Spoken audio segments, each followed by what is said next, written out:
The Chiefs' plans may have just been blown to hell, and we're going to give our mock draft 2.0. Stick around.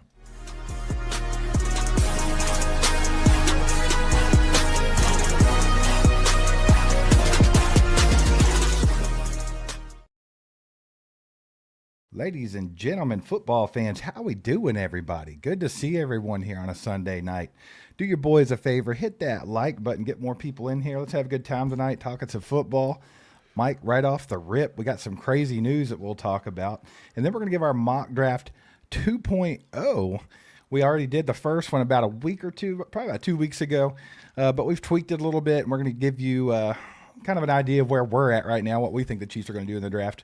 But real quick, just want to shout out Prize Picks for sponsoring tonight's live stream.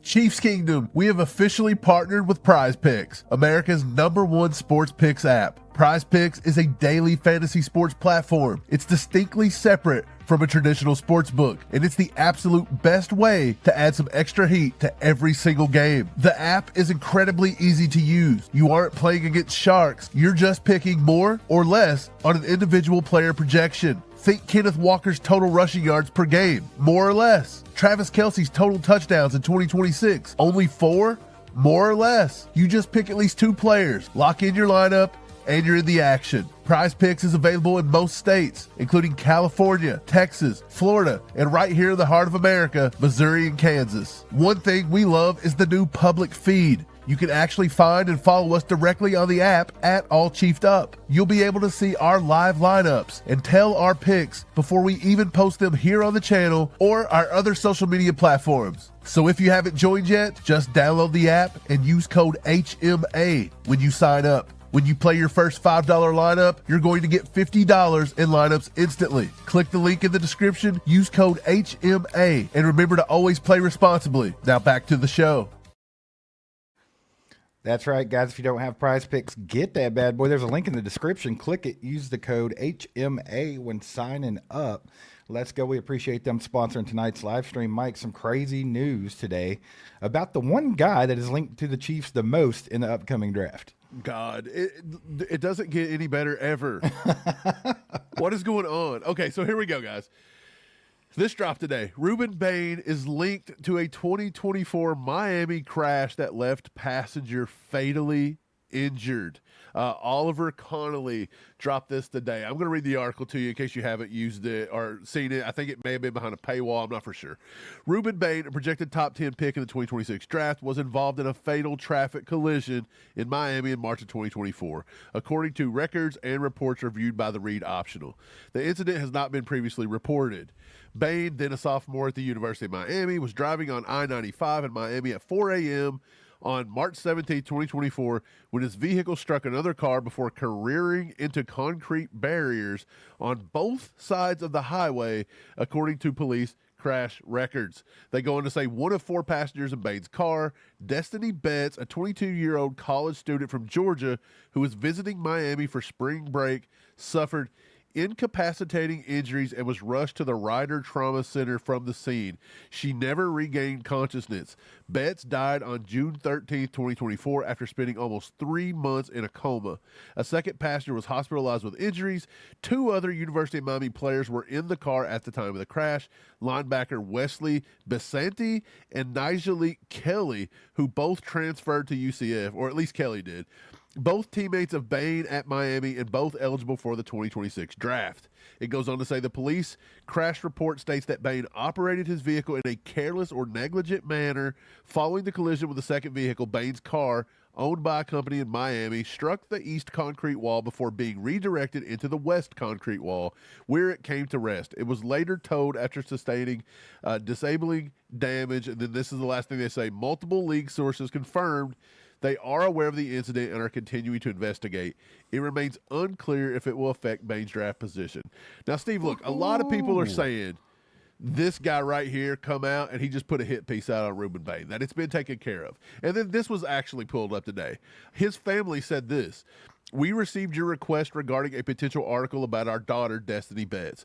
As her family, we remain deeply committed to honoring her memory in a meaningful and appropriate way. Betts' family said in a statement to the Read Optional, who just published that. Destiny's passing was the result of a tragic accident that occurred several years ago. While the loss remains incredibly painful for our family, we have worked hard to find peace and move forward.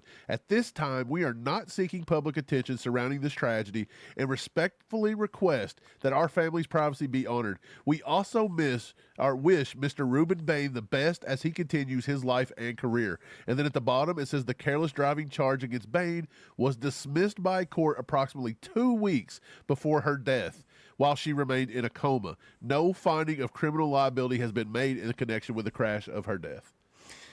Hit piece. No. Look, it feels really, like it. It feels like it. Well, that's the thing. It's old news, right? It's from 2024. This is not news to most people, especially people that are looking at Ruben Bane as a draft prospect, because I bet you they know what he ate for breakfast in 4th grade. So you damn well know they already knew about this. And the fact that there were no criminal charges because they couldn't link anything to it criminally. The family even come out and said, hey, this was a tragedy. We wish Mr. Bain the best going forward in life and in his career. I just don't think there's a whole lot to this. I think this dude, Mr. Connolly, whoever he is, pulled this piece out and realized that this is a story that has not been kind of publicly thrown out there, really. So I think this was his chance to get out there, get some clicks, get some people talking. I mean, Ruben Bane's a hot prospect in this draft coming up. He's obviously a top 10 pick, easy, best pass rusher in there. Him and Bailey, you could argue that, but after that national championship game and everything, I mean, he's probably the most popular one. Yeah, for sure. Look, it sucks for the Chiefs because it's felt like for a long time this was the guy they were going after. He fit the Spags mold. He's a disruptor. He does everything. We just brought him in on the top 30. You better believe the Chiefs asked him a bunch of questions about this in the top 30 visit. There's no way they didn't. Now, here's what I'll say.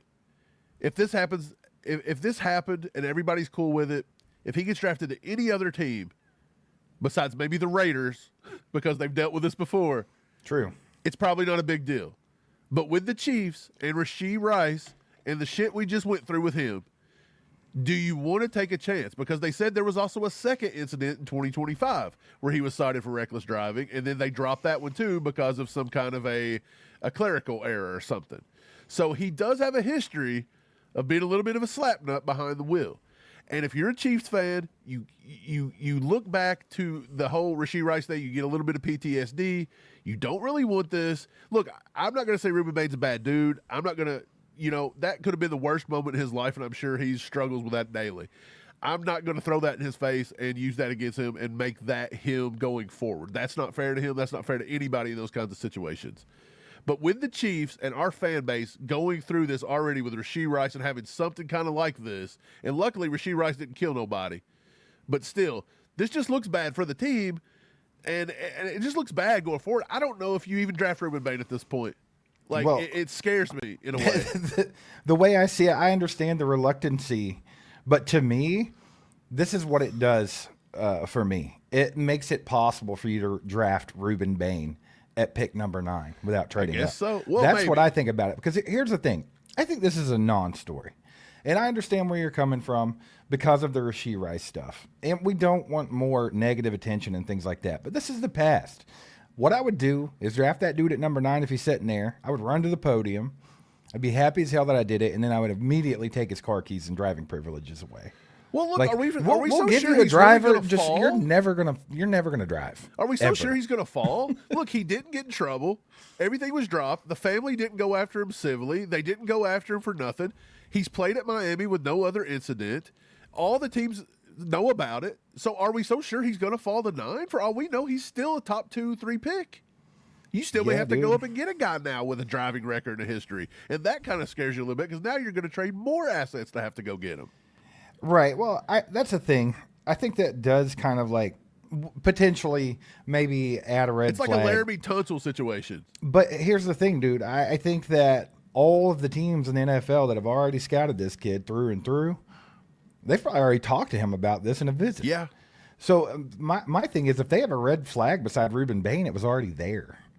So I don't think that the story coming out necessarily changes that. I think it changes your perspective because this is the first that you've really heard about this or dug into this. Absolutely. And then, Yeah. of course, the Rashee Rice thing. So, like I said, I understand the reluctancy. I understand that situation. That is a tragedy. That's terrible that happened, right? And we don't know the situation. We don't know the circumstances. We don't know if he actually was, was he actually recklessly driving? Was he racing? Was he, under the influence? Something like that. It looks like he wasn't, or else they would have probably pursued something with that. So I think it was probably just an accident. It's probably something that he doesn't like to talk about, like you said. And I don't think it affects his draft stock too much. But if it affects anyone in the top 8 picks, if any team in the top 8 picks says, you know what, it's just too much, that is good for the Chiefs, in my opinion. Well, the thing is you don't know which one it affects. Does it affect Arizona at 3? Does it affect Borgonzi and Tennessee at 4? Does it affect the Giants at 5? You still don't know. And like you said, if everybody already knows about this and it's been cleared and he's answering questions about it, you still may have to go trade up to get him. And I'm just saying, look, if he falls to 9, fine. Do you just sit around and wait and say, look, if he falls, whatever? Or do you say, look, we don't have any problems with it. We're still going to, if we were going to go to 4, we're going to go trade up to 4 and get him anyway. We don't care. Like, that has to scare you just a little bit. And I'll say this, I'm not going to hold it against him for sure. Like, I know a lot of people in the chat's like, look, this is bad. David Bailey it is. We got to move on. Look, I understand the PTSD. I get it with it. We're tired of it here in Chiefs Kingdom. But again, we were told just the other day that Matt Verderame had a source that said that they don't care. They just want to win. Now, look, we questioned the source. We questioned all of it. That seems but the ridiculous. point is, if they did trade up and draft Bailey again at number 4 or 5, do you kind of believe that story again? Because it's like, look, they are just throwing all caution to the wind. It almost becomes more believable. Right. Well, I think a lot of different people have different opinions on this situation. So I'd like to see what you guys think in the chat. So each one of you guys that are participating in the chat tonight, throw in there what you think about the situation. Does this bother you or does it not? Do you still fully want to go get Bain if that's what you wanted to do? Does that change your mind, or you just think it's old news and probably something that should be swept under the rug, much like the family came out and said, I think. So real quick, I'm going to get this 5 bomb from Hayden Wish. It says, what are your thoughts on Kamari Ramsey? I think he's a sleeper. Mike, what do you think about Kamari Ramsey? He's a USC safety, I believe. He's a transfer from UCLA. 6 foot, 205 pounds-ish. He did run a 4.47 40-yard dash, so he's got some speed. 36-inch vertical, 10-foot broad jump, and his arm length's a little under 31 inches. A lot of people think he's like a chess piece type guy that you can move around the defense and play with, which is stuff that Spags likes. He's been praised for that versatility quite a bit in his past. They like his man-to-man coverage skills. Pretty fluid. High football IQ. I just think like maybe his ball tracking kind of stinks a little bit when I watch, and he's not very good in zone coverage. That's kind of the knocks I have written down about him. Yeah, look, I think he's a good athlete. I think he's awesome. This is a pretty stacked safety class this year, in my opinion. Like, I think in most classes he would be a top 10 safety. I think this year he's 11 for me. I mean, this is a really good safety class. You've got Caleb Downs, the Inman, McNeil Warren, all saying they can be first-round picks. You have the 2 kids from Arizona, Jennison Smith and Tre'Davious Stukes. You've got Keontae Scott, Zakeem Wheatley, A.J. Hossey, Bud Clark, Jalen Kilgore. You name it. They're here. Man. Look, here's what I thought about Ramsey. If you want to put Ramsey around the line of scrimmage, I think he plays there better. He plays more hesitant when he's a deep safety. So I think if you want to put him up around the line of scrimmage, kind of like a Justin Reed kind of guy, I think he does well. I think he also can cover the slot a lot better than Chamari Connor. Again, that's not saying much. We all know how Chamari Connor is. Yeah. But I do think he's got that ability. And so he would be on a short list for me. I've got him going around maybe the 4th round right about now. Yeah, I think so too. And I've seen some stuff where they have him way late in the draft. Like I'm talking like pick 220 and right. on. I think that's wild. I do too. I'm right there with you. I think he could potentially be a 3rd rounder, maybe at the back end. You never really know. But I think definitely 4th round probably seems about right for him. I don't think he's going to be a guy that gets drafted in the 7th round or as a UDFA. I think the people that are grading that are a little wild. But yeah, not a bad pick there, Hayden. He's not bad. I think he could also be used in the blitz game too. I think he actually left a lot on the field in his final season with USC, I think he could have done more in the blitz game. And I think that coming over to the Chiefs and working with Spags and everybody and running our exotic looks and our exotic blitzes, you may be able to use him in the blitz game a lot too because he's pretty quick. Absolutely. I love seeing what you guys are having to say about the whole Bain situation. I see a lot of different takes on that. So really cool to read through those. One that I will point out, someone said David Bailey has some character concerns of his own. Absolutely. So, I mean, and then there was another one that says, car accidents happen every day. It doesn't necessarily mean something was going wrong. Right. And we know if it was criminal, they would have hit Ruben Bane. He was just a college kid. If they thought he was drinking or something, it's not like he had the money and the fame to have got out of it then. Right. And that was before he was even popular. Yeah, that's before he was even popular. So, I mean, Miami would have, somebody would have looked into that. And again, I think with the family wishing him well, I think that speaks volumes. Yeah, they absolutely. don't see any ill will towards him. Yeah. Shout out Don Herman, been a member for 11 months. Appreciate you, Don. Thanks for being a member of the crew. If you guys would like to be a member of the crew, go to join.allchiefedup.com or hit that join button at the top. Become a member over here on YouTube. It's always a good time. Do some members only live streams and stuff like that. So if you want to get in on that action, just hit that button up top. And while you're doing it, guys, hit that like button for us. Let's get a lot of likes on this one. Anyway, so we've kind of covered the whole Ruben Bane thing. So now let's talk about the rest of the draft because, I mean, honestly, there's nothing else to really talk about at this point. It is April the 12th, Mike. The draft's, 2 weeks away? Not even. Yeah. So, I mean, that's the big thing to talk about at the moment. Do you think the Chiefs, before we get started on our mock draft 2.0, which, by the way, if you didn't see our first one, this is where me and Mike kind of give our mock of what we think the Chiefs are going to do. Like, it's not necessarily our favorite players or whatever. This is what we think the Chiefs are going to do. And, of course, we kind of weigh a lot of different things to come up with these picks, whether it's visits or talk or insiders or just gut feelings, But, yeah, we'll do all that. But before the draft comes up here in 2, do you think the Chiefs will make any more moves of any kind before the draft to prepare for it? It is possible. I could see them coming in and maybe signing – again, maybe before the draft, but maybe this is something they could do after as well, though. But say if you wanted to bring back, say, Juju on a 1 year, something like that, I could have seen it. Maybe if they could have worked something out with Jawan Taylor at right tackle, although he did sign with somebody else. But I'm just saying if they would have got something worked out, I do believe that would have happened in this range. So, yeah, there's some small moves, but I don't see them doing nothing major at all. Yeah, I'm kind of with you. I don't know if we'll see anything else. Could they position themselves a little bit better to take best player available every time? Absolutely. Yeah. They could maybe go out and get a Cam Jordan who's still hanging out. And I know he's old, but he's productive. And the Chiefs have a history of getting these guys that are late in their careers, and they just put them in rotationally and get some good use out of them. So, I mean, that's possible just to kind of not be hamstrung. You have to draft an edge at this point. Like, that might be the one position that you absolutely have to draft. Like, at some point, if it's not in the first round, you're definitely doing it within the first 3 rounds because after that, you're just, throwing darts. And I don't think they can afford to do that. Steve, KT asked, would you rather bring back Juju on a 1 year or D-Hop on a 1 year? Man, here's the thing. Better receiver who I would rather have is D-Hop, but I think Juju offers more for the Chiefs because D-Hop's not going to be doing the dirty work like Juju does. And when we had D-Hop, we wouldn't even use him. We struggled to figure out how to use him. Now, maybe with a different receiver coach, maybe with a different ideology of how you want to run the offense this year, maybe you could make it work. But I don't know. I don't trust it after they had him for a whole season and didn't really, almost a whole season, didn't really utilize him. That kind of worries me a bit. Yeah, I agree. I think Juju would be the one that – also, I think they view Juju as like a leader in the locker room. Now, I do know D-Hop's that too, obviously. Yeah. He helped Xavier Worthy a lot. But I can see Juju maybe coming back on a 1 year deal. If anything, he kind of just raises the floor just a little bit, and they trust him. Right. And Juju is a lot younger. I mean, it's funny because when you think about Juju, you think older receiver because he's such a veteran, but dude's not even 30 yet. He's 28 years old. It just feels like he's been playing in the league for a decade.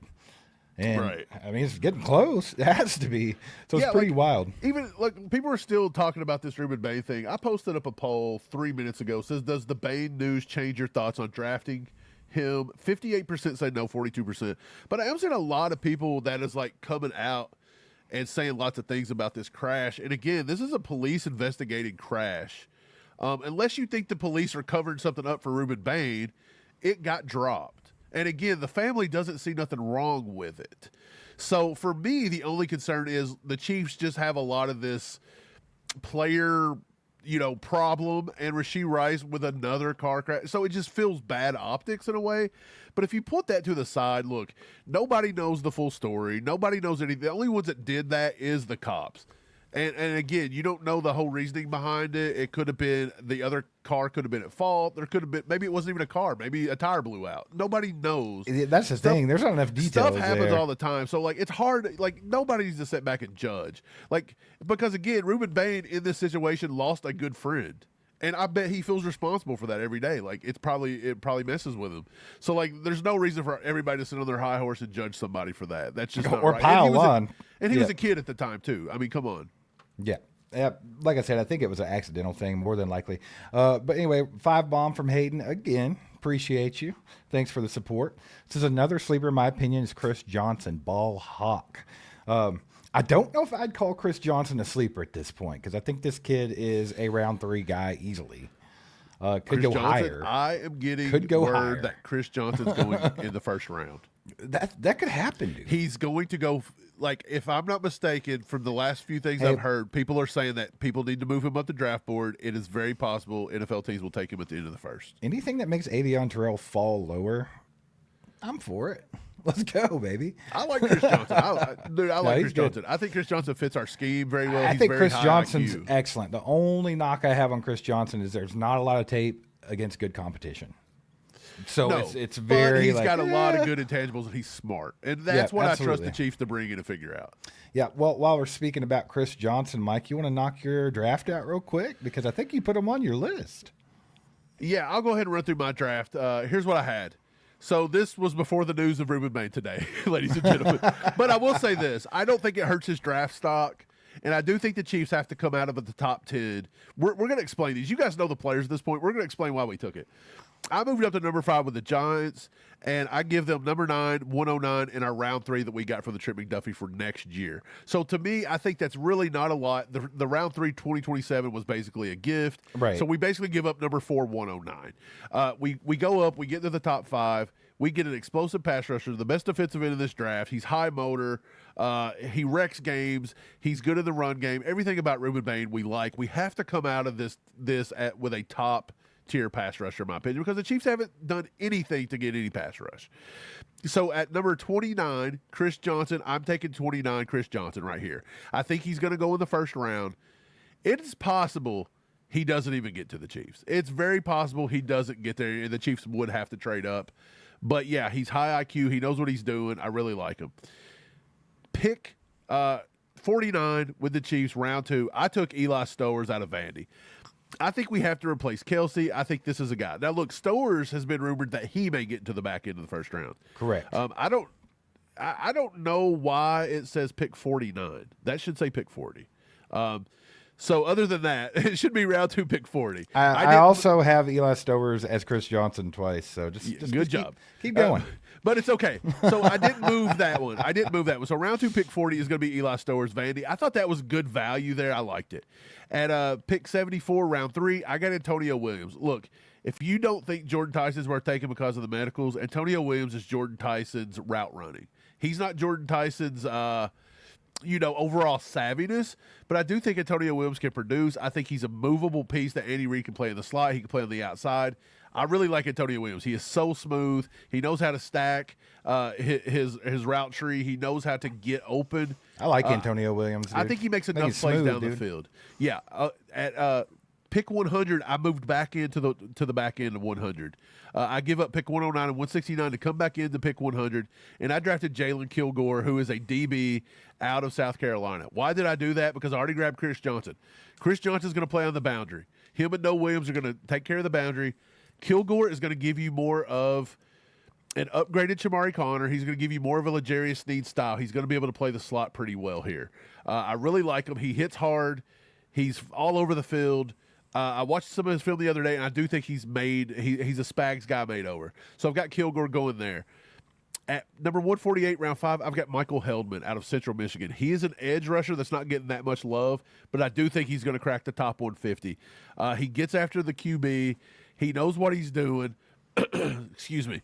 I've also got him wrote down at some of his stuff here on his notes, which I thought was very important to bring this in, which I cannot find my notes in front of me. But you know what? Who cares? The thing about it is he gets there, he produces, he does a lot of good things that you want to see done. I actually think I see a lot of Max Crosby-esque with him. That's kind of wild, but, you know, you see what you see. Maybe it's a small college in Michigan. Maybe that was just in the back of my mind. Who knows? But I really like what he offers. A big fan of his. I like next pick. Right, and then at 176, I wanted to work on the defensive tackle. I wanted to work on the defensive line. I grabbed Landon Robinson. We've all known about Landon Robinson. I almost had Landon Robinson in my mock team. Right, he could go before 176, but I like him. I think he gives you more of the Turk Wharton style. He's almost a replica of Omar Norman Lott in a way, which they may run away from it. But I tell you what, you don't know if Norman Lott's coming back super healthy either. And Either way, these are rotational pieces, dude. Right, and I think Kairos Tonga is going to take care of a lot of the pat or the run stuffing ability anyway. Now they may have to grab somebody else, but that's who I took. And then the last pick of the draft, 210 for us, I took Jeff Caldwell. I doubled up on receiver because I took Antonio Williams as a move piece. I wanted to go get a big-bodied X. He's a red zone target. He run a super fast time in the draft. He's got all the intangibles. Was he super productive at Cincinnati? Not the greatest, but I will say that in the Chiefs, he could develop into that MVS type role. Steve, I thought it was a pretty solid draft front to back. I think we took care of a lot of needs there, in my opinion. Yeah, I think so too. I mean, all of those players make a lot of sense for the Chiefs. So, I mean, and I'm sure you have your reasons and why you think the Chiefs will pick them too. And sometimes it's like I said, sometimes it's, you know, we study up on these guys. We find out who they're talking to more than maybe some other people. That always gets kind of weighted in that. Also, sometimes it's just a gut feeling. Sometimes you can look at a guy and just know.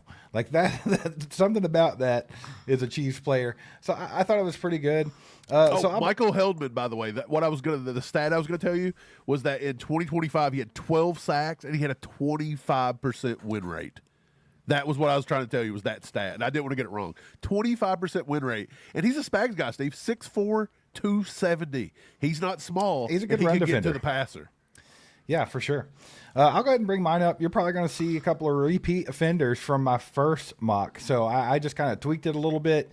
But there are some of the same guys on there just because I have a pretty strong feeling about them, and that's why they're still there. We'll see if they're there on our final mock right before the draft next week, Mike. But I'll start it off. I think Ruben Bane might fall to number 9. Chiefs just get to go up there and take him at number 9. That's what I got on this draft right here. With that news today, it's possible. You might have to go up and get Ruben Bane. Also, if you really look at the top of the draft, there's a couple of things that could affect that, Mike. If the Jets decide to go with more of an Arvell Reese, then that helps this scenario happen. If offensive tackles come off the board a little faster than we think they're going to, that helps the situation happen. If teams value David Bailey more than Ruben Bane, that's going to help this happen. So I think this is possible that Chiefs would be able to sit at 9 and get him. This next pick is going to be the most polarizing one. There's probably people screaming at me in the chat right now because I already saw one that said no Eli Stowers, right?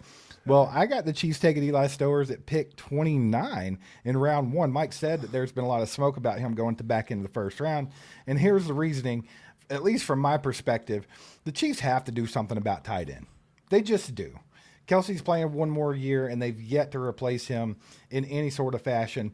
And if you're not going to get Kenyon Sadiq, who's not going to be there at pick 29, then Eli Stowers is the next one off the board as far as tight ends go. And if you look at the drafts, in recent history, usually when one tight end comes off the board, that number 2 guy follows soon after. And I think right here, if they don't get him at 29, they risk not getting him. And then there's a massive drop in the talent of tight ends here. So I think Eli Stowers is that guy that could come in and really be that perfect Kelsey protege, like it says right there. Learn a lot from him in the year that he's here, and he is a receiver. He is an offensive weapon. He's a piece that they can use, and I think that that's what they're looking for, because if they want to go get blocking tight ends, cool. You can do that late in the draft. That's fine. Go find you a Blake Bell.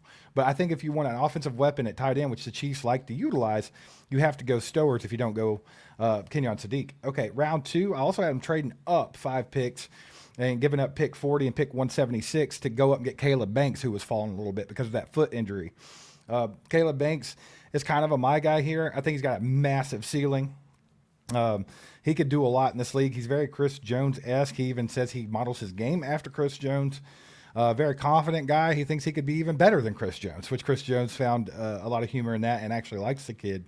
The Chiefs have not only was it Senior Bowl maybe or Shrine Bowl, one of the two. They were all over this kid all week long, and then they turned around and got him on the top 30 visit just so they could check out that foot, which to me, it kind of screams that they're really considering drafting this kid. So if he passed those medical evaluations, I think they're going to take him. And if he's fallen, I think they'll come up and get him as well. Because, I mean, if it wasn't for that foot injury, he'd probably be easy first-round pick. Round 3, another repeat offender here. Pick 74, Zachariah Branch.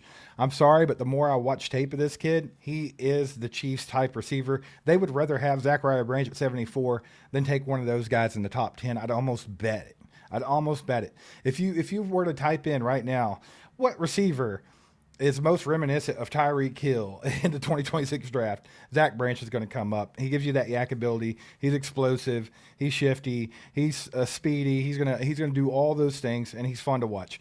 Round 4, another guy that I have repeated here at 109, Charles Demings, cornerback, long, ridiculous ball hawk. Now here's the thing: he did play at Stephen F. Austin, so he's kind of a developmental guy. It's kind of like what we were talking about with the cornerback on yours, Mike. I can't think of his name. But either way. Chris Johnson? Yeah, they just haven't played a whole lot of stiff competition, so that is a knock on these guys. But Demings is a beast, man. He looks like the real deal. Round 5, I got him addressing that tackle situation with Markel Bell. Dude's a skyscraper. He's like 6'9". He's massive. Kind of the same, even a little bit bigger of like Asa Pole. But this is a guy that has like super long arms. He's solid. He let up 0 sacks out of all of the snaps he took at Miami. He let up 0 sacks, and this is a guy that could be a swing tackle for you. And I think that they need that depth there. Round 5, a guy that they've met with already, Lander Barton, linebacker from Utah. I think they do have to address linebacker at some point in this draft. Where they're sitting right now, I know they got to get Jeffrey Bossa more involved, but after letting Leo go and kind of looking at the other ones like Coop McDonald, after that, it gets a little thin. I think they have to address it, so I think Lander Barton's great for that. He's kind of your prototypical, like, just linebacker in today's game, man.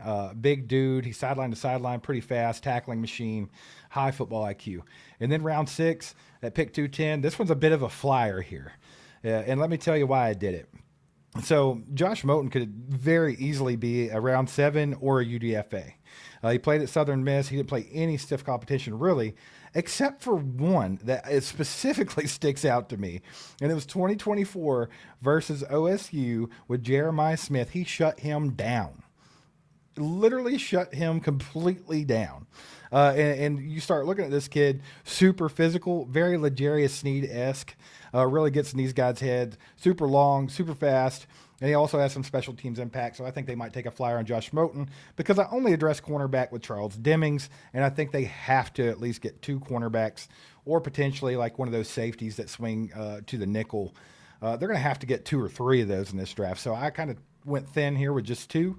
But that's kind of where I'm sitting at, and that's my reasoning for it. I think the guys that really stick out to me in this draft are the ones that you noticed from my last one. So 1.0 to 2.0, you still see Caleb Banks. You still see Zachariah Branch. You still see Charles Demings. Those guys are really screaming at me like, hey, I'm a Chief. Yeah, look, I don't mind the picks there. I did notice you kept the heart of yours together.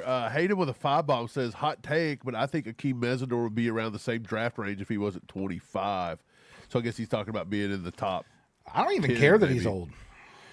No, but I do think if he was 21, 22, he probably would be a top 10. Oh, absolutely. pick. But like for the Chiefs, I don't even care that he's this age because like if you can get him at the back end of the first round or something like that, I'm not mad at it because he's going to come in, he's going to play his best years as a Chief on the cheap. You know what I'm saying? Yeah, like as sure. a rookie contract. So I mean, you don't have to re-sign the guy.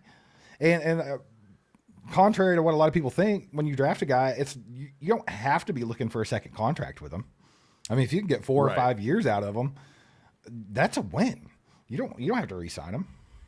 Yeah, exactly. So while we were doing that, I was kind of looking through, grabbing people's comments, kind of starring them out so we could take a look at what people were saying about the drafts.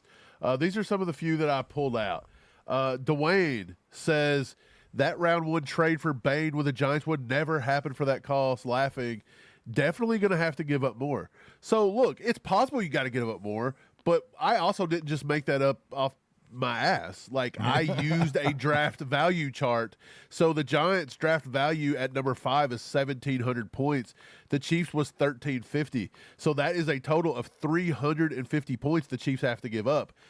I give up the 3rd round pick in 2027, which again, you don't really know where that pick's going to be, but I'm going to presume that it's going to be at least a playoff team. So I'm going to put that somewhere around the 80s.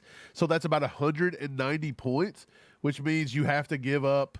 You got to find another 100 points somewhere, basically. So our round 4 pick number, Kansas City, is a 76. So, yeah, it's possible. You may have to throw in maybe another round 5 or 6, which is only 25, 30 points. But it's not that far off. If I'm not mistaken, we just read an article the other day that said that the round 3 was the going rate to get up for what we had to get. So it wasn't as though we just made that up. Like, I really used the draft value chart, and that was on there. Weston says, bro, Stowers at 29. No way they're taking a tight end that high. So, we'll see. Again, I think here's the thing. You guys got to remember, too, we're not using simulators.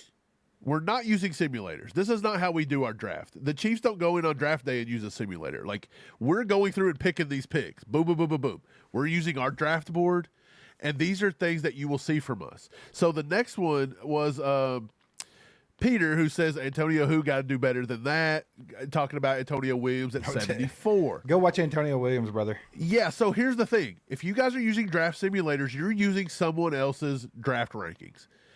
You're more than welcome to look at their draft rankings and like them better than ours. That's fine. But the point is just because somebody has, say, Antonio Williams rated 150th best player in the draft, to us, he's not. I think he averages probably in the 70s, maybe a little higher. I think Antonio Williams is going to get into the 2nd round, 3rd round at the latest. That's what I'm saying. So when you're watching our show and you're listening to what we're saying here, just remember, we're not going off of what the consensus is saying.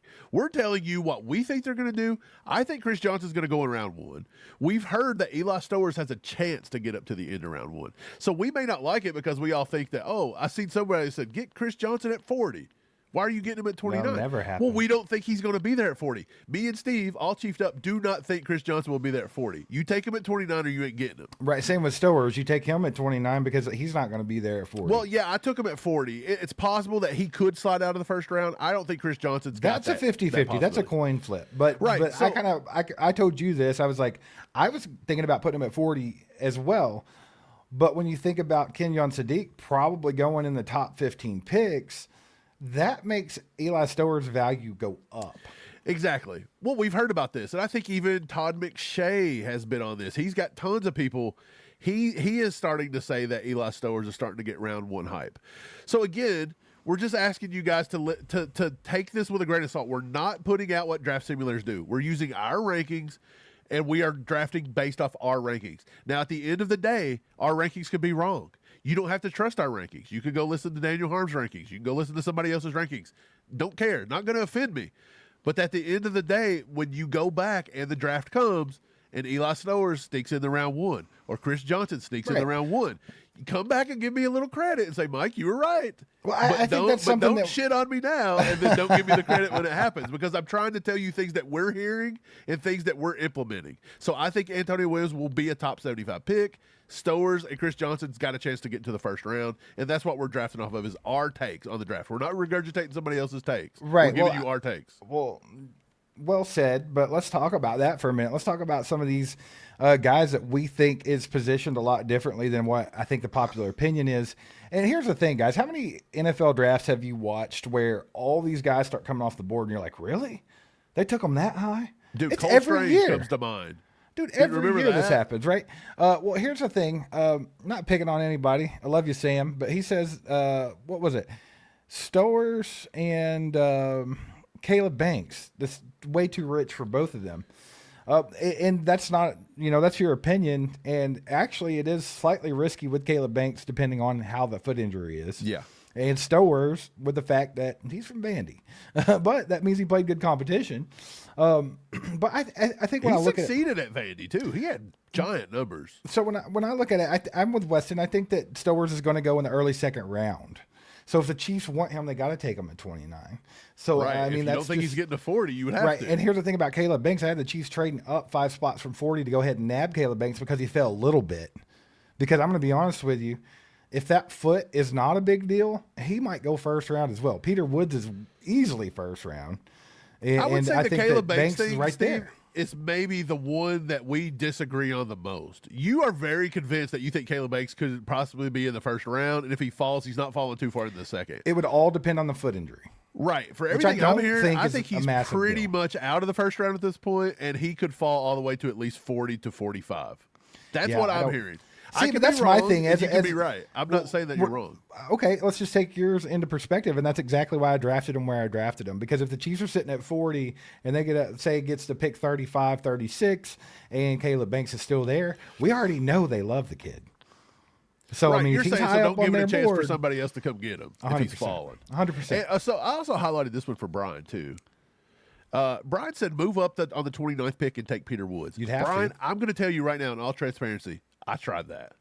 I moved up for Bain from 9 to 5, and I tried to move up from 29 to about 23 to grab Does Peter Woods not scare you guys at all with the no production? I'm starting to come around on Peter Woods a lot more. Like, to me, Peter Woods feels very, very safe to me. Is it more like that's the thing, you're saying safe, and then you're saying the exact opposite about Caleb Banks, but they had about the same production. Well, Peter Woods had the same production this year. He was a little down, but Peter Woods is pretty monstrous.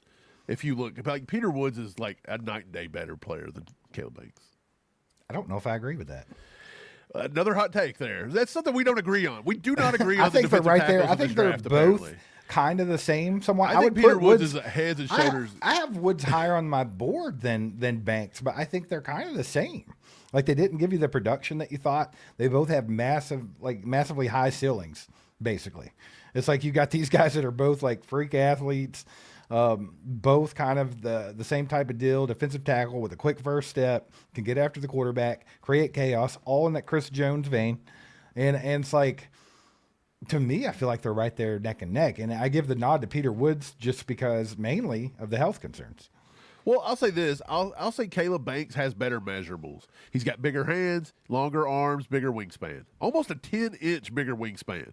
Yeah. But that's why Caleb Banks is getting all the hype. He's doing it off pure measurables. Because if you watch his film, he gets dominated an awful lot. What is Peter Woods doing it on? Peter Woods is doing it because he's got the production to back it up. Let me go find what he did. I don't want to just say that and not give you the thing. So let me go in here and find... Let me find his... I'm not saying that he doesn't have better production than Banks did, but I will tell you this. Both of them, and I like both of these guys. I think they're both great prospects. But if you watch both of their tape, they both disappear all the time. Like, they're both guys that are going to have to be worked with quite a bit. But it's just they have such good intangibles. And so here's why I rank Peter Woods. He don't have just 1 year of whatever. But, by the way, you can't even find one good year of Caleb Banks because he stays injured 24/7. If you go back to 2023, he scored an 88 on PFF. He played over 500 snaps, almost closer to 600. He ended up having 18 hurries, and he had a 9% pass rush win rate that year. He moves all over the line, too. That's a Spags thing. He'll go from the A-gap all the way outside tackle. In 2024, he backed it up. 2 solid years of production, another 84, another 600 snaps. He added 3 sacks, 4 hits, 13 hurries. In 2025, a little bit of a down year. He's still graded at a 73 PFF, still played over 562 defensive snaps. So he's played over 1,000 snaps in college, and Caleb Banks isn't even close to that. He's got a 75% run defense grade and a 75 true pass rush win rate, a 10% run stop rate, which is elite, and an 8% pass rush win rate for his career. So basically 1 out of every 10 reps. If you go to Caleb Banks, he's played in the last 3 years, he's played maybe 600 snaps. So, and he's not scoring very high. He does have more sacks than Peter Woods did. Peter Woods only had 3 in 24. He had 4. But this past year, it was just so injury plagued. He only played 3 games this year, and one of the games he was completely dominated. It was week 14 versus Florida State. He only scored a 57 PFF. He didn't have any sacks. He had no hits, and he only managed 3 hurries this year. So he just had such a bad year. But look, he didn't have a single season rated over a 75, and Peter Woods had 3. So even Peter Woods' bad year. That's still putting all your stock in the PFF scoring system too, though. It's not about the PFF scoring system. I'm just trying to tell you that he's more consistent, and he's done it longer. That's why he's higher up on my board. Not saying his intangibles of Caleb Banks is not good. I just cannot find 10 plays in a row where Caleb Banks is good. I'm not arguing with you at all about production. You're going to have to light a big fire under Caleb Banks' ass and hope he projects. That's what I'm saying. Like, he is a pick that if you take it around Woods, you could get fired. I think Woods' projection as well. But Woods feels more safe to me. Yeah, I will agree with that. But so I would rather have Woods because he's more versatile. I'll agree with that. He's a safer pick. But I also think that Caleb Banks could potentially be better than Woods in the league. I'm with Brian, though. If you could get Ruben Bane and you could add him with George Karlaftis, and then you could get Peter Woods at the end of the first, and you could add him with Chris Jones and let him work under Chris Jones for a little bit, that could be a nasty front 4. Yeah, I think I tried to make it happen. I just was giving up so much draft capital that I was down to about 5 picks, and I felt like the Chiefs have to take more than 5 picks. Yeah. I'm not on the boat that they got to take 10 or 11, but I think we at least got to take 7. I think 7 We've makes sense. We've got too many holes to not just take 5 people. Yeah, Jonathan asked, how does Landon Robinson compare to Woods and Banks? So the ceiling is not quite as high, and it's mainly because he's undersized and he's kind of he's Omar Norman Lott, but he didn't win at a rate that Omar Norman Lott did in college against the competition that Omar Norman Lott played in college. Yeah, his competition's lower. So I love Landon Robinson. I actually think he's great value for where everyone's projecting him in the draft. I think he could go a lot higher. And I do think the Chiefs are interested. They were at Navy, and they were very interested in Landon Robinson. They're also interested in Eli Heidenreich just a bit, but I think it was more Robinson than Heidenreich. I kicked the can around a little bit with, like, do you think the Chiefs will take a flyer on Heidenreich in round 7, round 6? Yeah, possible. Maybe, just because of the Chad O'Shea thing, but I really think they were really more interested in Landon Robinson personally. But yeah, man, it really just depends. And that's, what we're just talking about right now. I think that goes to show you from person to person, players are ranked completely different, right? And then absolutely, you get in this habit, as a football fan, it's draft time. I'm going to go on and play with these draft simulators, but then you'll find the one that you like. And this one, you're getting in a habit of falling into whoever's ranked the PFF board. It's like, now you have adapted that's your board. I like the way this one is better. It's easier to navigate. It gives you more information and stuff like that. And so you start using that one strictly, and then all of a sudden in your head, whatever their big board is, that's where you think these guys should be at. And they're normally not even close. Right. And you're giving yourself a big board that's somebody else's big board. And that's what I'm saying. You can't do that. And that's all we're trying to do. We're not trying to regurgitate people's stuff. We're trying to give you our own big board and kind of throw it out our way. So when we say, hey, Antonio Williams in round 2, 3, whatever, that's because we really feel he's going to go in round 2 or 3. And by any means, if he goes in round 6, come back and tell me I was wrong. I mean, just go for it. Yeah, for sure. Guys, real quick, just want to say thanks for being here. Do us a favor, hit the like button if you haven't already. If you haven't subscribed to the channel, we'd appreciate it if you'd subscribe, hang out with us more often. We're around 50, right close to 56,000, I believe. Trying to get to 100K ultimately, so help us do that. Hit that subscribe button. Also share us out with your friends, family, stuff like that.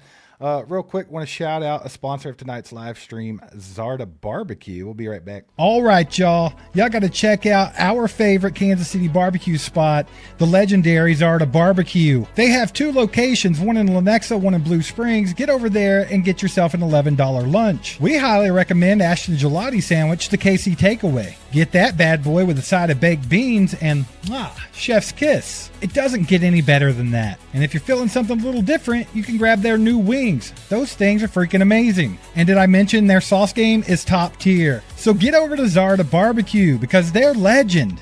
Wait for it. Dairy. And let them know All Chiefed Up sent you their way. Mike, I want to talk about this Peter Woods and Caleb Banks thing just a little bit. Oh, hell, here we go. Just a little You're bit. not going to let it go, are you? Like, here's my question to you.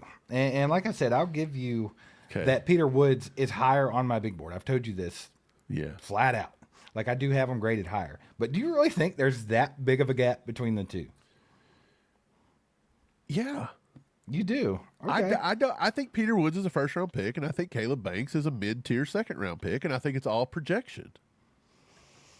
He's not shown me enough on fit. Like, again, go back and watch Florida State game of him. I've watched his film, and here's the thing: if you're just He will looking disappear for hours. bro's first step is insane. He does have a good first step For his, But his you size, can't- it's but crazy. you can't get him to play with that passion and fire enough to do it. Like he wants to take about 22 plays off in a row. So like I said, if you can bring out the best in him, he's great. He's got some of the best measurables you've ever seen. Problem is, I just don't know if he's got the fire and the want to come out and try to be better than Chris Jones as he's got claimed. Yeah. Well, I mean, I just think, physically, I give the edge to Caleb Banks. He's got a bigger wingspan. Look, even Peter Woods has got short arms. That's a knock Right. on him. I'm with you. I do think that Banks is a safer pick because I think Caleb Banks is kind of a risky pick for somebody in this draft. But I think with the intangibles, with the measurements, with the athletic ability, with that insane first step for a guy his size, I just don't know if there's that big of a gap between the two in this draft. Look, I'm just gonna be honest with you. With it all chiefed up, I don't know how a guy named Peter Woods isn't at the top of your big board. How did Peter Woods not become a joke at all? So His name is literally Peter Woods. how did we Steve, miss he's out? number one on our draft board. Okay, Mike, we're slipping, brother. We're slipping. We got Julian in the house with a freaking 20 bomb. Let's go, Julian. Says, don't get me wrong. What Ruben did was dumb and stupid, but if he's been out of trouble since the incident, I don't think there's too much of a concern. Plus, Andy will probably give him a second chance. So here's the thing, Julian. I don't think he did anything wrong. I think it was an accident, like an actual accident.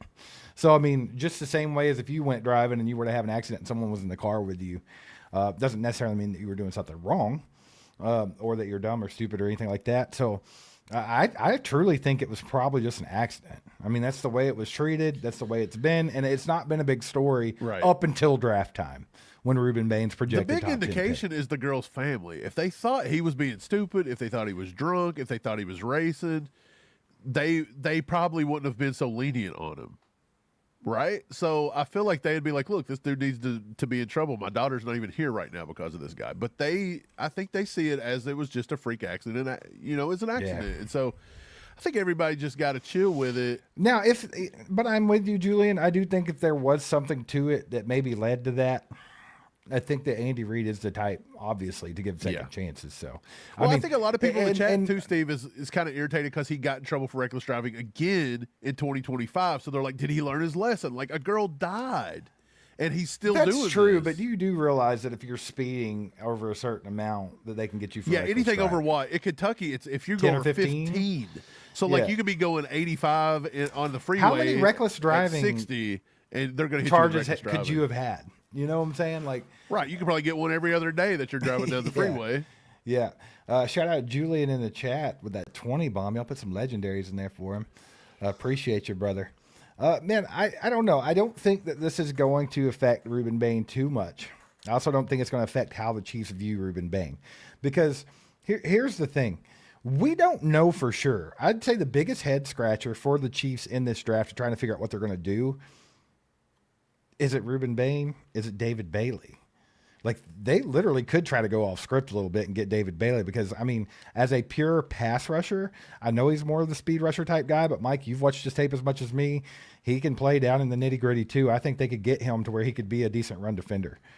I think they could put his hand in the dirt and make him a great football player.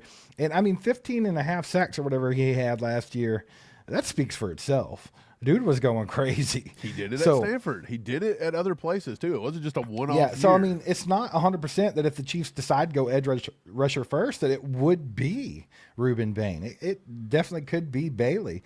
And you know the way this draft is, too? Depending on – here's the thing that I also wanted to bring up a minute ago, and this is a perfect segue. But the Chiefs might not see defensive end as a big of a sore spot as we do.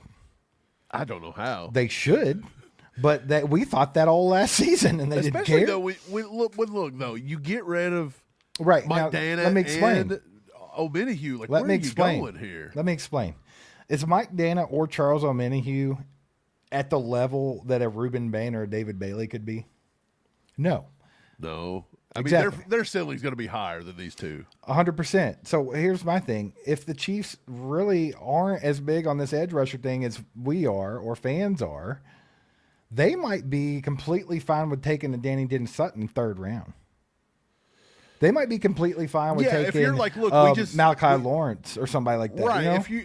If you're saying like, hey, look, well, we were good or we were decent with Charles O'Menihue level, we can do Danny Dennis Sutton can get to Charles O'Menihue. Right. But we didn't do nothing last year, so don't you have to upgrade? We didn't like do it anything wasn't the like year we before were that. good. Our pass rush has pretty much been stagnant outside of Chris Jones. I think last year it became a problem because Chris Jones was literally the only one getting any kind of pressure, and it wasn't that much because he was getting, double, triple teamed like crazy.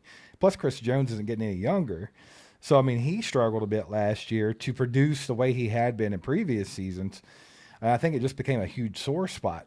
Now, I'm with you. I think they should see it the way we do, but there's a chance they don't. There's a chance they think, hey, let's look at this receiver room for a minute. There's a big-time chance that if they think that, Mekhi Lemon or Cardinal Tate's that guy, there's a big chance they could go wide receiver right off the rip. Yeah, I mean, look, I've been hearing things too that people think that if all the wide receivers are on the board at number 9 and they take receiver, that they think they're going to take Cardinal Tate over Mekhi Lemon. Yeah, because people are saying Tate is the better prospect. Again, for me, it feels weird. I don't know if for the Cardinal Chiefs, Tate, it feels very weird. Yeah, I don't know if Cardinal Tate fits in our offense as well as a Mekhi Lemon does. I know that everybody would hope that, but I think to an extent, the Chiefs are changing a bit this offseason. I think True. So maybe they're going to try. They are changing a bit this offseason. We've already seen them making moves, going in the direction of changing things up a bit. But we always use the old adage that, a tiger doesn't change its stripes, right? And the Chiefs still, to me, seem like the team that's why I keep putting Zachariah Branch in my draft. I feel like wild though. I mean, I think if you take Zachariah Branch, you have to almost be ready to give up on Xavier Worthy at that point. No, because they're not the got same. 2 guys though, but they're not the same. Well, yeah, because they don't use Worthy in the screen game very much, and No, that's what Worthy, Zach Branch is going to be. Yeah, they keep using Worthy as a vertical threat almost completely lately. But I mean, Worthy can do a lot of different things. But they don't really. Out of all of our wide receivers, I will say Worthy would probably be the most relatable to Zach Branch. But then when you think about it, we don't have a receiver like Zach Branch. That's my point. And he is the type of guy that the Chiefs would want in any other which season. is really weird. But like Cardinal Tate, you do have Tyquan Thornton. They're pretty similar the way they play. Well, here's the game we Maybe always. not as good of a ball tracker Here's the and game things, all but- Chiefs fans have played every draft season since Tyreek Hill is Yeah. which receivers the most like Tyreek Hill because that's who they're going to take, right? But people are tired of it. People are tired of it. And that doesn't people mean are the Chiefs tired are of, tired say, of it. the old, slow defensive ends, too. But Right. That doesn't mean the Chiefs are tired of it. yeah, but the Chiefs didn't change any coaches. That's they my didn't point. change any philosophy. And I'll say this: if you literally look at this draft, and you're like, which one of these guys are the most like Tyreek Hill? Which one fits that mold the best? It is probably Kendrick Law from Kentucky, but he's a way he late looks round like pick. him a lot, like Yeah. the body But frame. if you're looking for a guy that's proven and has great tape and had great statistics, it's Zach Branch all Yeah, day. bad A-dot. Like his average depth of target. I mean, they basically just run screens with him. That's what they did. But that just That's shows how much Kendrick of a Law. weapon he is. I don't. If you They go back did that and watch with a Zach lot, Branch too. not a whole lot. I mean, Zach there's Branch still. did not do much. His route tree's pretty shit. But if you go watch his tape, I see a lot of things that remind me of Hill, not in his style of play or his stature or anything like that. More to me, it's like these weird off-script routes that he runs. Do you remember that big throw? I think it was against the Baltimore Ravens, where Tyreek Hill was basically running completely horizontal and just kind of caught the ball and kept going, kind of sealed the game. Yeah. I seen that Zach Branch do that 15 times on tape. Like always off script. When the quarterback was scrambling, Zach Branch was that guy that bailed him out. And is that not exactly what Mahomes needs? Again, average depth of target at Georgia was 3.6 yards. Yeah, because they did use him in a lot of screens. They give him the ball, but that doesn't mean that's the only thing he does. I mean, now Kendrick Law, on the other hand, no, but he does only run about 3 to 4 different routes in the route tree. I wrote down that all he really does is screens, goes, and hitches. That's all I ever seen. Yeah, but I think he's a very good backyard football player. Like it's possible. That's what I wrote down in my notes. Is he's good at the scramble drill. He gets open for his quarterback. He's always looking at his quarterback, and he bails them out all the time. And that is perfect for Patrick Mahomes. Absolutely. Now, if you want to go back to Kendrick Law, he's probably the most Tyreek Hill-esque athlete in this draft by far. But you're exactly right about him. I think his average depth of target was probably 1 yard. Like, I think everything he did was off screens, dude. So, I mean, there's definitely some work to be done with him, but I think he's a great flyer in late rounds. Yeah, well, a lot of people, I had this one with somebody on X. Somebody was talking about, like, our, mock drafts and this and that, and they were talking about how, well, at number 74, it was the other day when we took Jeremy Bernard at 74. Why take Jeremy Bernard? He's not this, he's not that. Look, I literally got Jeremy Bernard comp to, like, Byron Pringle makes Adam Thielen. Like, he is a very solid I mean, 74 player. is great value for him. Yeah, dude. great value Great in that. But they were like, well, get Ted Hurst. Well, for one, Ted Hurst wasn't on the board at 74. And I don't know. To me, I can't put Ted Hurst above Jeremy Bernard at all. I love Teddy Hurst, but I'm sorry, dude. Like, here's the thing. First of all, he's not what the Chiefs would draft. Well, he's 6'4", 207. Exactly. And then on top of that, he also did not play very good competition. Played at Georgia State. No, his competition. But look, he also has a 10% career drop rate.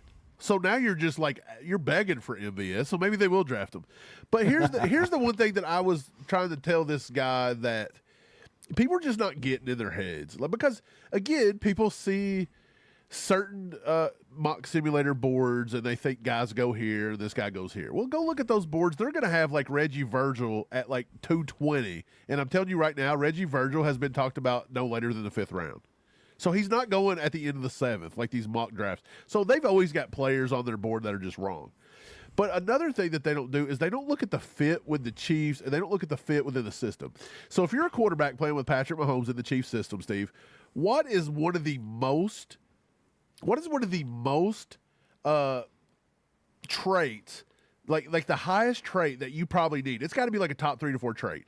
When a play breaks down, what does the receiver need to be able to do? Work back to the football, get himself open, go off script. Play a little backyard football. That's what I was talking about, Zach Branch, dude. Exactly. Guess who does that horribly? Teddy Hurst. He is one of the worst that I have ever watched on film, that when the quarterback breaks down and gets into a scramble drill, he will not work back to the football. He doesn't get himself open, and he doesn't make himself available. So if you don't do that for Patrick Mahomes, what are you essentially going to do for 50% of the game? Because that's all Patrick Mahomes wants to do. Yeah. So again, I ask you, you can't just draft players based on, well, he's tall, we need an X receiver. How does he fit with what the Chiefs want? Jeremy Bernard, go watch his film. He lines up in the backfield. He lines up in the slot. He blocks. He plays on the outside. He runs end rounds. He catches everything. He's very drop rate. Juju-ish, if you think about it. He's like Juju mixed with Rashee Rice. Like, he is a straight Chiefs wide receiver. He's going to do all the dirty work. Yeah. He fits better than Ted Hurst. Yeah, let's get to the chat real quick. I got a couple that I want to talk about real quick. Do you think they'll kill 2 birds with 1 stone with Barham, defensive end linebacker? I almost drafted Jay. Same. I just at number 98. I couldn't really fit him into where I wanted. I feel like if the board falls the way I think it's going to fall, I don't know if the Chiefs will get him, just because I just don't know if they make a play to go get Barham. But if he's there and he's available and he's at the top of their board, I don't think they'd hesitate. And they would definitely use him as a defensive end. I don't think they would even use him as a linebacker. Oh, I think the opposite. I think that they would try to use him in the Leo Chanel row.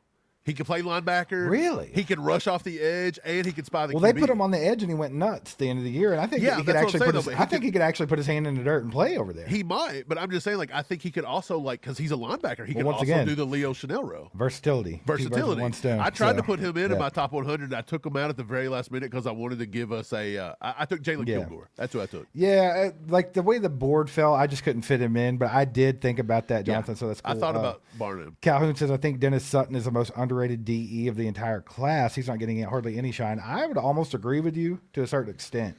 Yeah. But I'll tell you where I have Danny Dennis Sutton. He is that last guy before defensive end nosedives in this draft. Yeah, like if you don't get Dennis Sutton. And the reason I didn't take Dennis Sutton either is because I've still yet to get a good gauge on where I think he's going to go. He could go as high as 40 to us. He could go as low as like the 80s. I don't know. Like, he is one guy I can't get a read on, so I didn't want to put him in the draft because I was like, where am I going to take him? If I take Danny Dennis Sutton at pick number 90, everybody's going to say I'm crazy. If I take him at 40, they're going to say I'm crazy. So I don't know. KC Chiefs here says, I love Bernard. I was proud of you guys for doing that. He's very underrated. Saying he's very underrated. Yeah.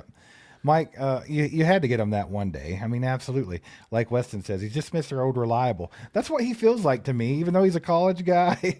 He's not even started in the NFL yet. I feel like he's like the reliable guy. Like he's the one that you would get to be that role, right? He's where he needs to be, and he doesn't complain. Yeah. Yeah, for sure. Fathead Truth here, baby, says, first time listening, respect. Appreciate you, brother. Welcome aboard. Great to see you. Hope we see you back sometime, man. Let's see. Decimus says, do you think that the Chiefs go edge and edge? Imagine Bain and Akeem Mesidor, teammates for life. I like that combo. I find myself doing that sometimes when I'm just doing a mock draft for fun. I'm like, why not? I don't think that the Chiefs are going to double up at edge. Well, maybe not early. I could see maybe first round, fourth, Potentially, because once again, one of the guys that I was thinking about getting into my draft was Barham. Yeah. And there was also one more guy, Caden Curry from OSU. Yeah. And people have been talking about Caden Curry a lot because if you look at his stats, I think he had like 15 sacks or something this year. He's a monster, and he's a good run defender. Yeah. He just don't have a lot of good burst. But to be honest, we know that Spags don't care. I don't even know if that's true. When I was watching him play, he is kind of scrawny, in my opinion. He might be a little undersized. Which is weird because I think he's like 6'4", 240, so he just looks a little thin. But I think he's a dog, man. He's 6'3", 260 is what they've got him listed at. Okay. He looks very thin on tape. Well, here's the thing. He's only got 30-inch arms, so if you think Bain's arms are low, he's lower. Well, it's kind of like Nadami Tucker, the dude from Western Michigan. You start looking at him, he's tiny. Yeah. Right. So, I mean, it's just one of those things. A lot of these guys, it's not that they're bad football players, because if you look at statistics, if you're one of those people that look at statistics or testing or, just whatever, I think Adami Tucker had better numbers than anybody in college football last year. He had a 41% pass rush win rate. He wins almost half, dude. He had 14, 15 sacks. Dude was going 14. Crazy. But do you know who's got just as high and played better so competition? Small, dude. And he's not getting any love. Somebody else say, so he was 40.8% true pass rush win rate. Josh Josephs, Tennessee, 34% win rate. He's a monster too, but he's small. Right. Derek Moore, Planet Michigan, 36% true Love pass Derek rush Moore. win rate. Derek Moore is one of the first ones that I started to like when I started evaluating these guys. But the problem with Derek Moore is I don't think we would take him because he literally is only pass rush and he stands up. So listen to this one. Cassius Howe, 29% win rate. Cassius Howe is a beast. Malik Lawrence out of UCF, 36. Akeem Mesidor, 36. Zion Young, 26. T.J. Parker, 29. David Bailey, 40%. Yeah. So David Bailey and Nadami Tucker are the two highest. But what that is a true win rate. And what that means is a win rate on a true one-on-one passing situation that's not influenced by a run game. So a straight drop back, it's not a double team, it's a one-on-one, them versus a tackle. That's what that is. So plus 25% or more is really impressive. Ruben Bane's at 30%. Bailey's at 40%. Like, those guys are your ones. Now, the ones you got to watch out for, and this is why a lot of people aren't big on him, Keldrick Falk. Think about it. 17%. He's not even in the ballpark. Hell of a run defender. Yeah, good run defender, but he's not in the ballpark, which shows he's not very explosive in a man. He's the lowest 1v1 out of the top 30. Love his measurables. Love his age. That's why I'm not like he's too, got a a decent ceiling. I think maybe he's more of a high floor because he's going to be solid, but he's just not going to, He's a young dude. He's 20. He's one of the youngest ones. But the thing is he's got an 82.5-inch wingspan.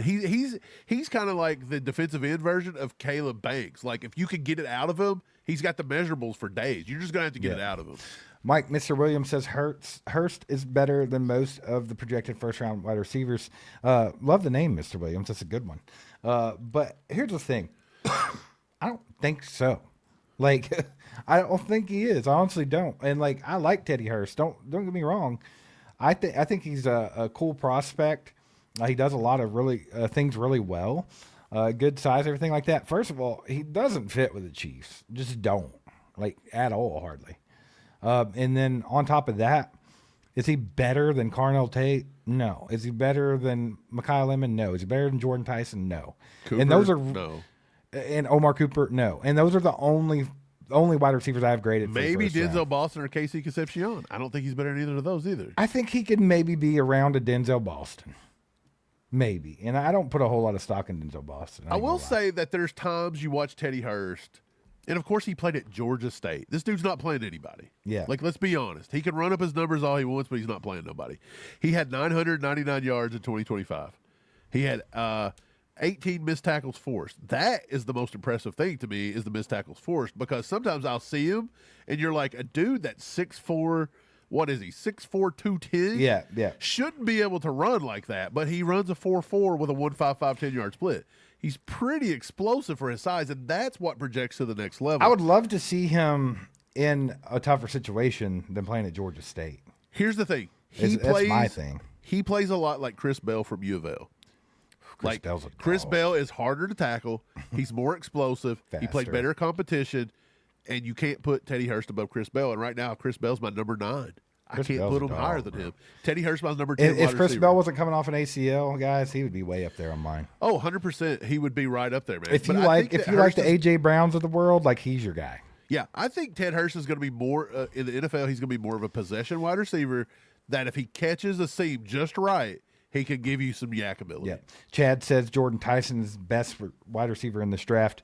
Look, man, You're if not you, wrong to be if you can get outside of the medical stuff and not Yeah. be, if you could like literally not be scared by medicals or just erase that altogether, it's not even close. Like, he is the number 1 wide receiver in this draft. Peter Schrager thinks that the Chiefs might take him at number 9. He's got big time inside sources with the Chiefs. Yeah, and he he took him at number 9. So Here's my thing. Rule it out. To be honest, I wouldn't rule it out because, first of all, like you said, Treggs has inside information with the Chiefs. He always has. He's always pretty close. Got the finger on the pulse. He's heard that they're high on him. So does that mean they'll take him? No, not necessarily. Why but wouldn't you be he high? knows. Like, he's literally Justin Jefferson, like, light. Yeah, dude. It's just the scariness of the injury history with him. That's all. Chiefs 63 Casey Mo says Bain's arms were longer before the car wreck, Mike. You think he just held onto the steering wheel really hard? Oh, yeah, maybe. He braced himself and it just shrunk his sockets or something. Man. The one thing that, like, going back to Jordan Tyson for just a second, the one thing that doesn't fit with the Chiefs is when you watch Jordan Tyson, he's kind of one of those receivers that after the catch, he'll duck out of bounds. He'll take 2 or 3 steps and he don't want to get hit. He'll go down. Probably because he's hurt all the time. Well, true. But I'm just saying, like, he don't give you that Rashee Rice factor. And I'm not saying every wide receiver that the Chiefs get have to be like Rashee Rice, right?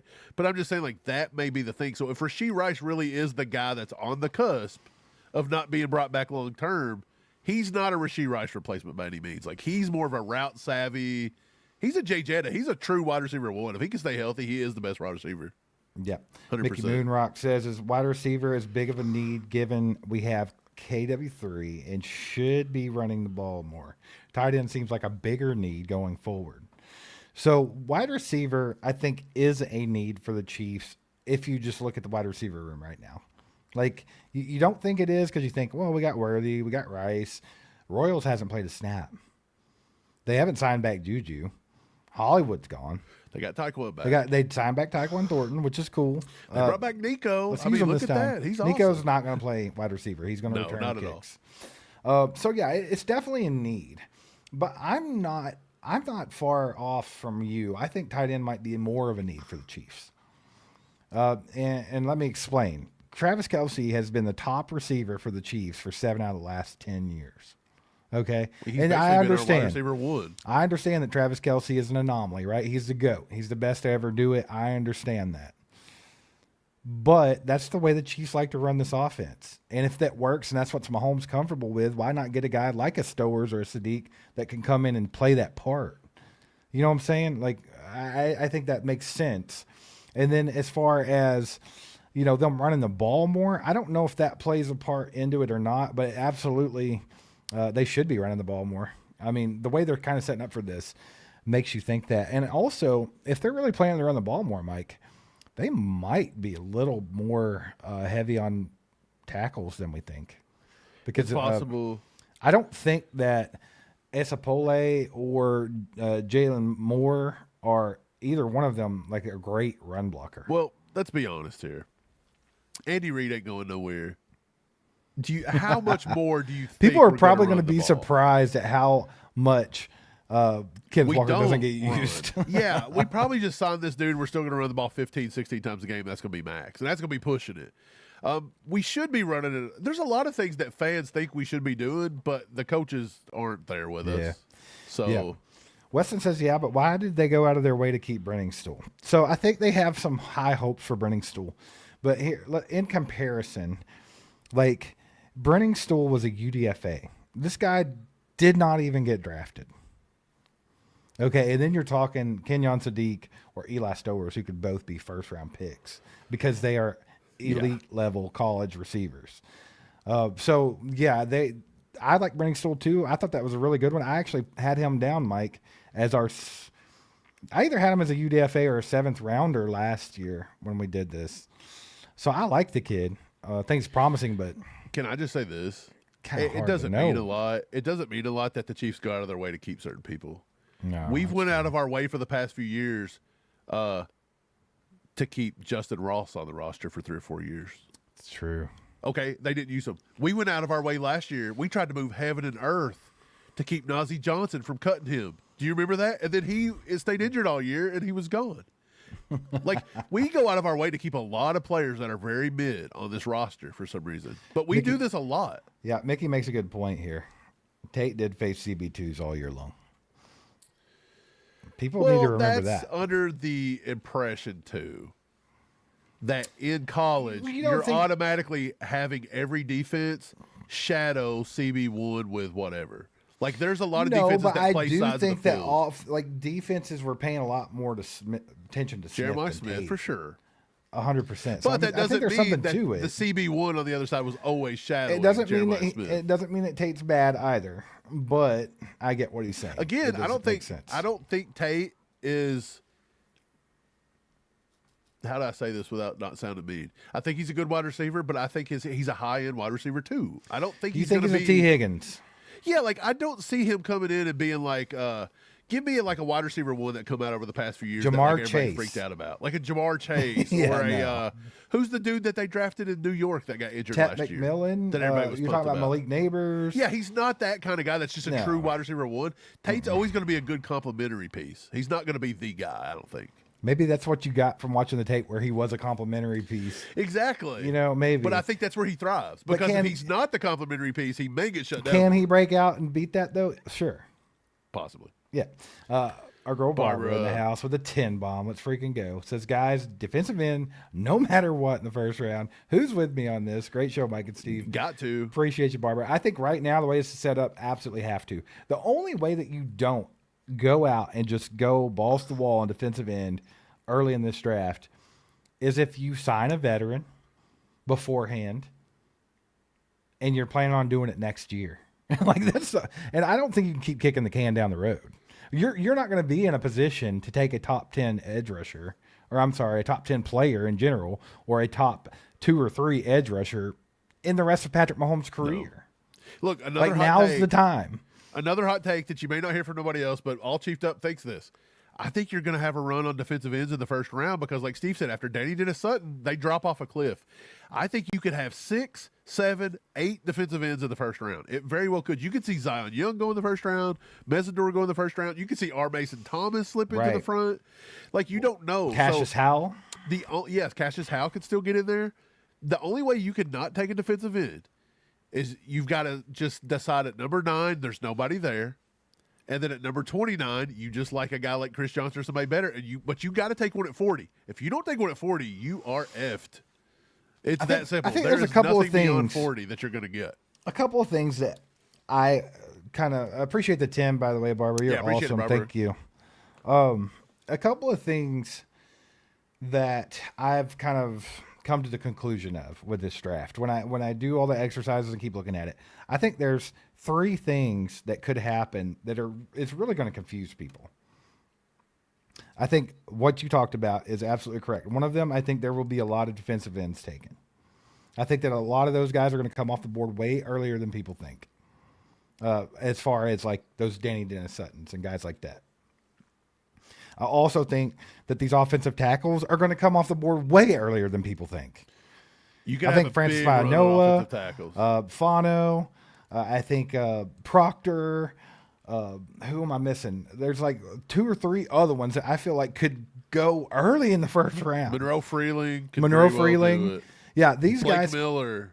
These guys could go top 15. Maxie Honachor. Yeah, they just keep going, but these guys could go in the first round, Steve, like you just said. Absolutely. And then also, I think that wide receiver is not going to be as popular as you think. I don't know. They're deep. You don't have to take one in the first round. I don't know if there's going to be that many in the first round. Like, I would be surprised if there's more than 3. And I'm going to say 4 is where, if I was like, say, 4 makes sense because of Omar Cooper. Yeah, I would say 4 over under, or 3.5. I would make you choose, like, is Casey Concepcion going to slide in? Mm-hmm. Is Denzel Boston going to slide in? Other than that, it probably stops at 3. A lot of people have Casey Concepcion rated way higher than a lot of them other guys. Steve, the poll ended. Does the Bain news change your thoughts on drafting him? No, 64%. Yes, 36. That's 183 votes. So almost half the chat voted on that at one point. So no, I mean, I don't think it changes it for me either. The point I was trying to make earlier is, like, with Rashee Rice doing all that, is it just kind of look bad optics. And then if you get him and something does happen again and he repeats, does that just make you look stupid? Like, does he just, you know what I'm saying? Like, is the fans going to, at some point, are the fans going to turn on Veach and Andy Reid to keep doing this? Because it makes the franchise look bad. Right. I don't know, dude. I honestly don't know. Like you said, there were reports that, we don't even care about any of that. Right. We just want to win, which again, I don't think was said. This may be a different situation because, like we said, I don't think there was no, like, foul play or nothing going on with it. So it was like a true accident. And that's different. Rashee Rice wasn't a true accident. He was just being an ass. You think like, Gabe there's Akers a big difference there. You think Gabe Akers could sneak in the back of that first round still? Absolutely. He's still getting first round buzz. Steve, Gabe Akers is a top 30 player for me, and I'm not coming off of it. He's a beast. I'm not coming off of it. I don't care to the end of time if people drop him. Look, if Mel Kiper comes out tomorrow and says Gabe Akers is the 70th best player of the draft, he won't get selected to round 3. I'm going to say, you know what, Mel? I'm going to call your bluff. He's a top 30 player for me. Now, he may not go to pick 50, but for me, he's a top 30 player. Look, man, and I'm going to go ahead and throw this one in the mix, too. Another hot take. I do think that 2 tight ends will come off the board before pick 40. Like, there won't be the second one there. You think Stowers is going to go? Like, we've heard I think they might both. Round. I think they might both be first rounders. Yeah. Well, there was a report to come out this week, and it kind of confirms it. They said that a lot of teams are looking at Stowers as a wide receiver weapon because of all of his metrics. Beast, dude. He's not being looked at as a. I think this is where Chiefs fans and a lot of people get into their head. You can't take Sadiq that high. It's a tight end. You can't take Stowers. He's a tight end. These guys are not tight ends. They are weapons. In the modern NFL, a tight end that can move like they do, they can be lined up at all positions. If you had to redo the draft way back in 2013, are you not going to take Travis Kelce in the first round? Right. He immediately goes to the first pick of the draft. Like, we'd have took him over. We'd have took the tackle. Right. I mean, and you have to look at the trends, man. Ever since Kyle Pitts, these guys are going off the board early, dude.